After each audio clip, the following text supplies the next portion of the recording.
Should be a fun one.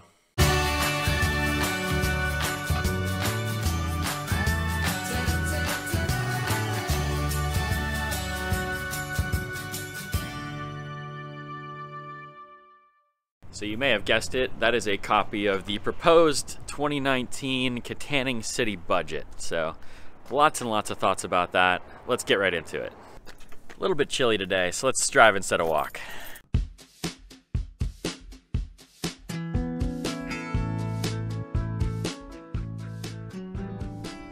So when I talk with people about problems in Kittanning, this is something that always seems to come up.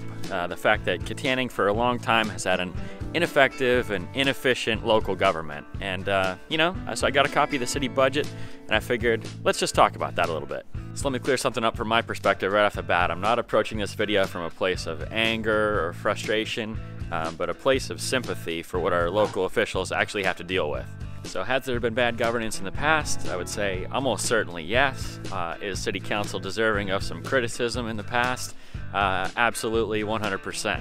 But that being said, I know a lot of the current City Council people, and I'm really confident in the ones that we have, that they have the right heart for the city, that there's a lot of talent on the current City Council, and that they have the capacity to begin to turn things around for our city. So I'm very, very excited and hopeful for the future. So when we look at the 2019 budget, the city's actually projecting an income of $2.75 million and expenses of $2.85 million. And so you actually have a deficit of $100,000. So the problem is, if you're working from that perspective, if you're working from already being $100,000 in the hole, how are you going to invest in the city? How are you going to turn things around? If you're Kittanning City Council, what can you do to make this thing move forward? And I would say, if it was my personal budget and I was in the hole, I have just a couple different options. I either have to raise more money or I have to cut my expenses. So I've already heard a couple things that the city is doing to try to raise some more money, and number one, kind of right here behind me, this is maybe my least favorite house in the entire city. We've been taking care of this vacant house, taking care of the yard for the last 4 years. When I look at it, I think of, blight in the community, and I made a video on that already. But I also think of what a missed opportunity for the city. See, I don't know if the bank that owns this is actually paying the taxes on it or not. And if they're not, we're missing out on the tax money. And then we also miss out on the occupational taxes that we would receive if there was a good working family in here. So it's a double missed opportunity for the city. If we can increase the vacancy of properties in town, if we can increase the amount of working individuals in our city, then we'll be able to increase our income. Another good thing I've heard about is the codes officers actually going around town, and they're beginning to find landlords with houses with garbage in the yards and the porches filled with garbage. And they're starting to also enforce the garbage ordinance itself. So houses that have 10 bags of garbage out, which costs the city more money when they have to go and empty that at the dump, they're starting to crack down on that to start number one, either trying to cut the expense, or number two, trying to collect the appropriate amount of money for the amount of garbage people are creating. Now those are all relatively small things, but when you add them up, they could equal thousands and thousands of dollars in additional income for the city. Not to mention cutting the expenses and cutting the amount of missed opportunities we have in trying to make every single property productive in some way for the borough. I think the greatest opportunity to increase the income for the city long term would be to use the biggest piece of available land in the city and turn it into a housing plan.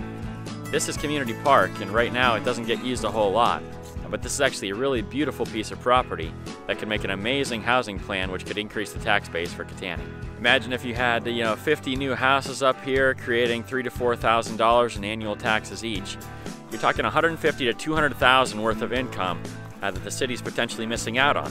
Now that's certainly easier said than done. This property has some restrictions on it because there was state money that was used to build this park at one point. And so Kittanning would have to actually create park space of equal value in the city in order to make this land available to build on.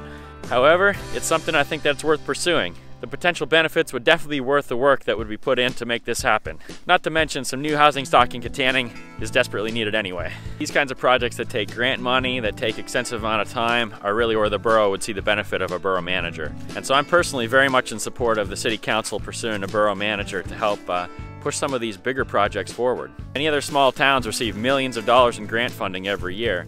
And Kittanning, I think, is missing out on part of that pie. And I think to spend $50,000 on a talented borough manager would actually be a great long-term investment for the city. So beautiful up here. I mean, I would want a house up here. Plus, if you took out a couple of these trees, you'd have this awesome view overlooking the entire city, be able to see the river. Might be the greatest place to live in the greatest city in the world. Imagine how many terrible alleyways like this one could be paved if we had that extra $150,000 to $200,000 in the budget every year. You wouldn't feel like you're off-roading as you drive through anymore.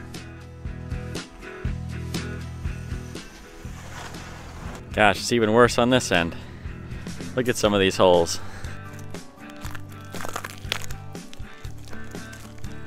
Imagine if that money could be put into our parks or continued investment downtown or any of the other multitude of the things that our city so desperately needs.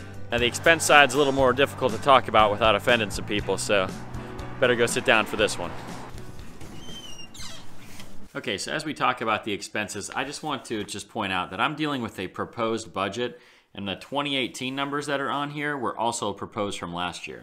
So I'm not actually dealing with any real numbers here. I requested a full completed 2018 actual budget. Hopefully I'll get that at some point, and then I'll be able to speak to this more intelligently.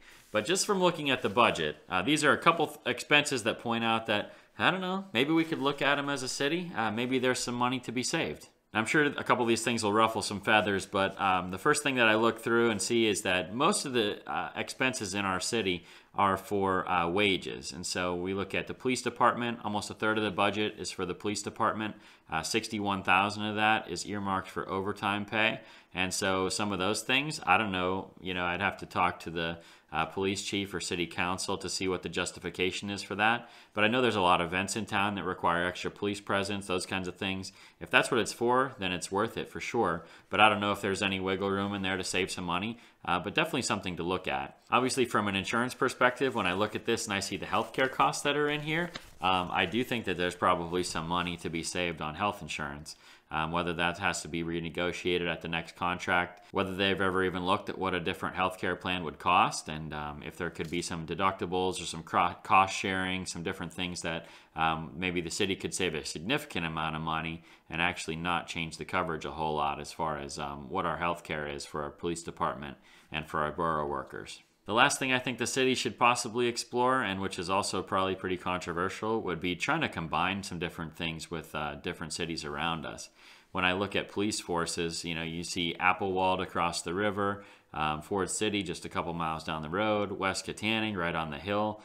I just am not sure why we all have separate police departments. It would be nice to see all those cities come together. I don't know, there might be too many personalities butting heads there, but if all those cities could come together and pay for one central police department, one set of police officers that we could all share, there might be significant cost savings there for each individual city. That's just one example. When I look at the budget overall, I see more opportunities for extra income than I see opportunities for cutting expenses. But I think that when you're in a $100,000 deficit, when your alleyways and parks are in the situation that our cities are, then it's time to just put everything on the table and take a look at everything line by line. Like I said, you guys, take this all with a grain of salt. I'm only looking at proposed numbers here. I don't have any actual numbers yet. But I'm going to share this with you. I'm going to go ahead and throw this up on Facebook. I'll put a link to the post in the description here, and then you guys can go check it out yourselves. Look through the budget, tell me what you think about it, and then I would love to hear your ideas. How can the city, number one, raise extra income without hopefully raising taxes? Aren't taxes high enough? And then number two, how can we lower expenses as a city without completely gutting the system? So this video is actually very timely. Kittanning's at an inflection point right now. Our borough secretary, who was there for 40 plus years, just retired at the beginning of the year. Our codes officer, who was there for many years, is no longer there. And so there's going to be a lot of turnover happening at the city. And it's an opportunity now to move into some different systems so we can make sure that some things change, like a handwritten city budget versus something maybe on a computer, on a shared drive somewhere that citizens of Kittanning could look at. Easily would be helpful. I digress. It's time for all the citizens to kind of stand up and pay attention. We all need to be informed and be engaged because now is the time for accountability. We need to make sure that the talented people that we have on City Council have the right support to be able to make the changes that need to be made.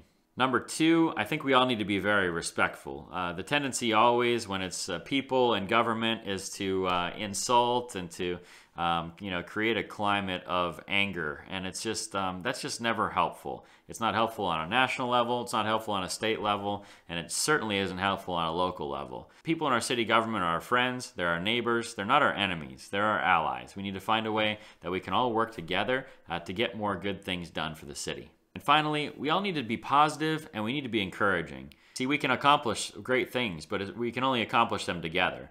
We can't just be leaning on the government for every solution. We as the people have to be willing to come up with some of the solutions and do some of the work ourselves. It's not just on them, it's on you and it's on me.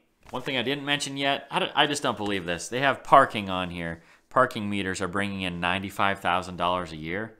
I don't buy it, you guys. I don't buy it one bit. I need to see some real numbers on this, Kittanning Borough. Hit me with it. One nice note too from Councilwoman Betsy Welch. She said, parking meter funds of $30,000 were used this month to purchase a police vehicle. So I would just like to say, you're welcome, Kittanning Police Department. I did my part, you guys. I did my part. So don't forget to leave your comments and ideas below. Make sure to check out the city budget pictures. I'll make sure to link that right away. Maybe one of you has an idea that'll raise enough money to get rid of these parking meters. We could dream, right?